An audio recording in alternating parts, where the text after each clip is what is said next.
বিএনপির চেয়ারম্যান তারেক রহমান বলেছেন, প্রত্যেক নাগরিকের জন্য নিরাপদ রাষ্ট্র গড়ে তুলতে চায় বিএনপি। তিনি আজ সিরাজগঞ্জের বিসিক শিল্প পার্ক মাঠে নির্বাচনী জনসভায় এই কথা বলেন। তারেক রহমান বলেন, কেবল বিএনপি পারে দেশকে সুষ্ঠুভাবে পরিচালনা করতে। মাহমুদুল হক সুজনকে সাথে নিয়ে রিপোর্ট করছেন মামুন আবদুল্লাহ। নির্বাচন যতই ঘনিয়ে আসছে ততই জমে উঠছে নির্বাচনী প্রচারণা। এরই অংশ হিসেবে শনিবার সিরাজগঞ্জের বিসিক শিল্প পার্ক মাঠে নির্বাচনী জনসভার আয়োজন করে বাংলাদেশ জাতীয়তাবাদী দল বিএনপি। এতে প্রধান অতিথি হিসেবে যোগ দেন দলটির চেয়ারম্যান তারেক রহমান।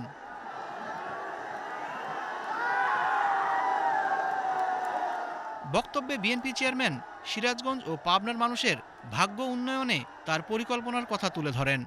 এই সিরাজগঞ্জ এবং পাবনা আমরা জানি এখানে যেমন কৃষি আছে তেমন একইভাবে ছোট ছোট মিল কারখানাগুলো আছে, কিন্তু এই মুহূর্তে কৃষিকেও যেমন আমাদের টেনে উঠাতে হবে, কৃষক ভাইদের পাশে দাঁড়াতে হবে, একই সাথে লক্ষ লক্ষ তরুণ যুবকের কর্মসংস্থানের ব্যবস্থা করতে হবে। নতুন নতুন শিল্প পার্ক স্থাপনের মাধ্যমে আমাদেরকে এই সমস্যার সমাধান করতে হবে। সমগ্র উত্তরাঞ্চলে আমরা কৃষি নির্ভর শিল্প গড়ে তুলতে চাই। এই এলাকার যুবকদের, এই এলাকার তরুণদের, এই এলাকার বোনদের কর্মসংস্থার সম্ভাবনা থাকবে।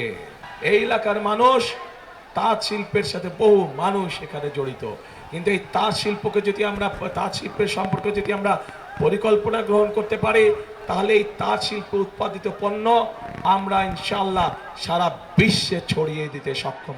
সমাবেশে তারেক রহমান বলেন, বিএনপি ছাড়া অন্য কোনো রাজনৈতিক দলের সুষ্ঠুভাবে দেশ পরিচালনার অভিজ্ঞতা নেই। তিনি বলেন, কেবল বিএনপি রাষ্ট্রের উন্নয়নে সুনির্দিষ্ট পরিকল্পনা দিয়েছে।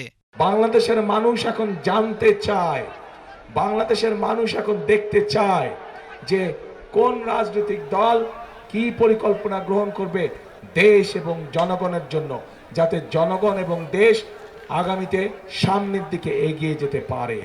বিএনপি আপনাদের সামনে পরিকল্পনা দিয়েছে এবং এই মুহূর্তে বিএনপি একমাত্র রাজনৈতিক দল যেই দলের অভিজ্ঞতা আছে কিভাবে দেশকে সুন্দরভাবে সামনের দিকে পরিচালিত করতে হয়। তারেক রহমান বলেন, গত 16 বছর মানুষের ভোট ও কথা বলার অধিকার কেড়ে নেওয়া হয়েছিল। আবার যেন কেউ মানুষের অধিকার কেড়ে নিতে না পারে, সেজন্য তিনি সবাইকে সতর্ক থাকার আহ্বান জানান।